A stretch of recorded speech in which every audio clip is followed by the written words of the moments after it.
My name is Ryan Finolio, and for project 2, I did my project on viral marketing. For my text-based artifact, I chose the Wendy's Nugs for Carter saga. Alright, so here's the actual tweet. As of today, the tweet has 3.3 million retweets to go along with 937,000 likes and 33,000 replies. It is the most retweeted tweet of all time, and the person involved, Carter, appeared on Ellen. The reason the tweet worked so well and Wendy's benefited so much is because it doesn't really seem like it's advertising or benefiting the company. It seems like it's just Carter having some fun and people going along with the joke. But in reality, Wendy's probably saved millions of dollars or got millions of dollars of free advertising just from this tweet. So to dive deeper a little bit, if there was a genre, it would fit in the Twitter genre, and it follows a lot of the conventions you commonly see on Twitter, all caps, lack of punctuation, terms like retweets and all that. The context is really important here. When it went viral, there was a lot of the trend was to ask a company, what do I have to do for blank? What do I have to do for free blank? And so it makes sense. It might be asked. It might look weird now, with why is he asking a company for free chicken nuggets for so many retweets? But at the time, it was common. And Wendy's is also known for actively replying to a lot of fans and customers and being very active on social media. Two authors, Carter, just a random kid who likes chicken nuggets, and the social media marketing probably intern who is also probably just a teenager, and makes not nearly enough money for what he did for Wendy's. The intended audience would be that Wendy's was trying to reach would just be people on Twitter that would understand the trend and go along with the joke. So mainly Gen Z and millennials and people who are a fan of fast food. The purpose for Carter would probably have been to make a comical tweet that might go a little viral and get him some followers and maybe to get some free chicken nuggets. Wendy's, though, 100% free marketing. Why would you turn that down? You can't. The price of 3.3 million retweets and to go on Ellen would be astronomical, and they got it all for free. The only constraints that they would have had to deal with are the character limit and the social guidelines put in place by Twitter. So I think it's either a word or like 250 characters per tweet, and that is the only thing that would be constraining them on Twitter.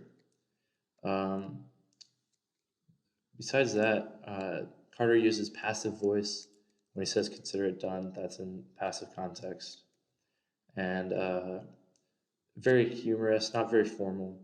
It's just going along with the joke, but it really worked.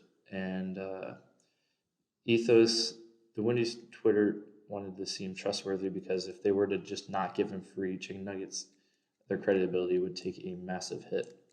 And pathos is used by Carter when he asks the public for their help because he wants them to feel like they should help him get his free chicken nuggets. And overall, just a very good example of how a brand should act on social media in order to take advantage of the free publicity and the viral sensation that can easily be achieved.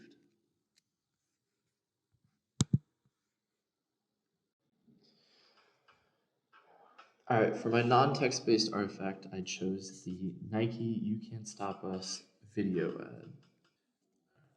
So the ad works really well and went viral because it does not feel like an advertisement, much like the Wendy's one, but in a completely different way.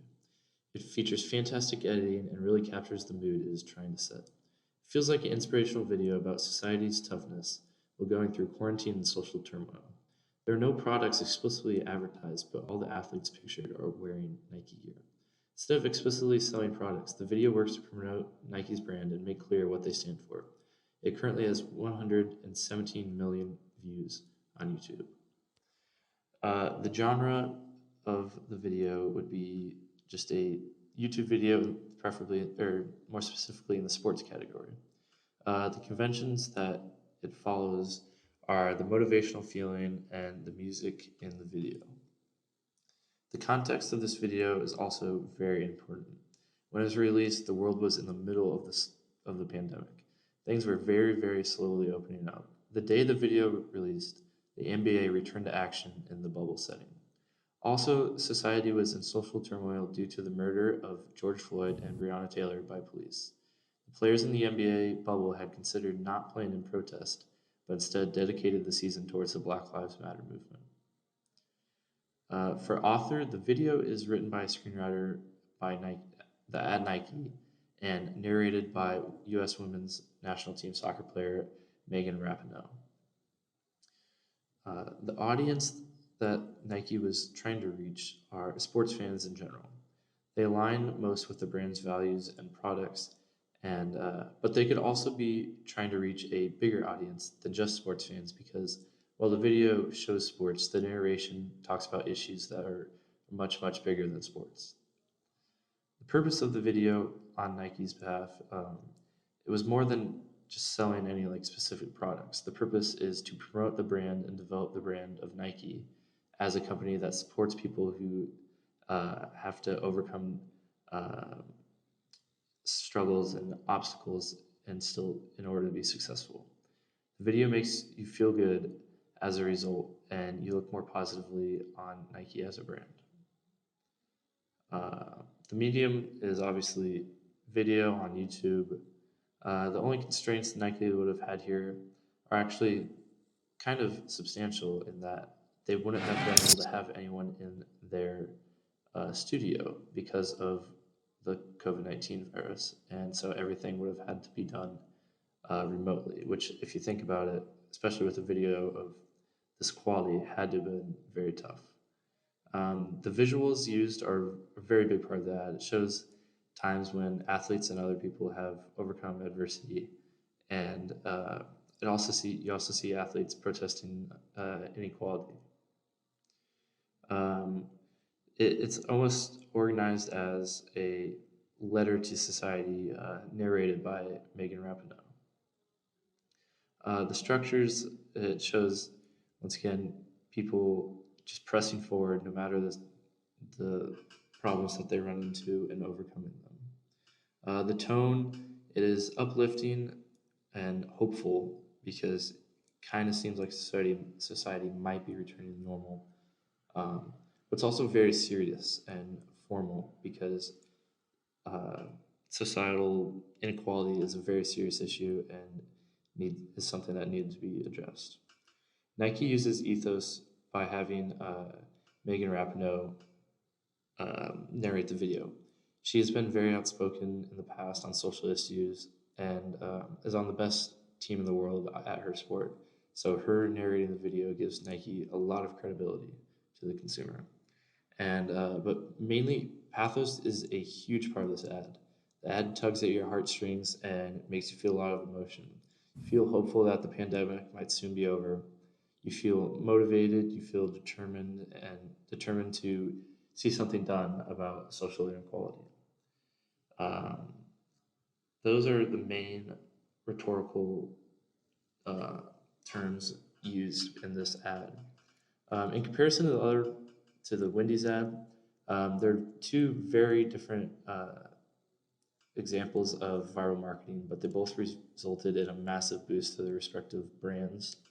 Wendy's interacted with the customer and probably didn't even think it would go that viral, while Nike put a beautifully made video together to make an important statement amidst a tough time for their customers. Both ads can teach a lot to other companies on how to promote their brand effectively and on the internet. And here is my works cited. So thank you for your time, and I hope you enjoyed my video.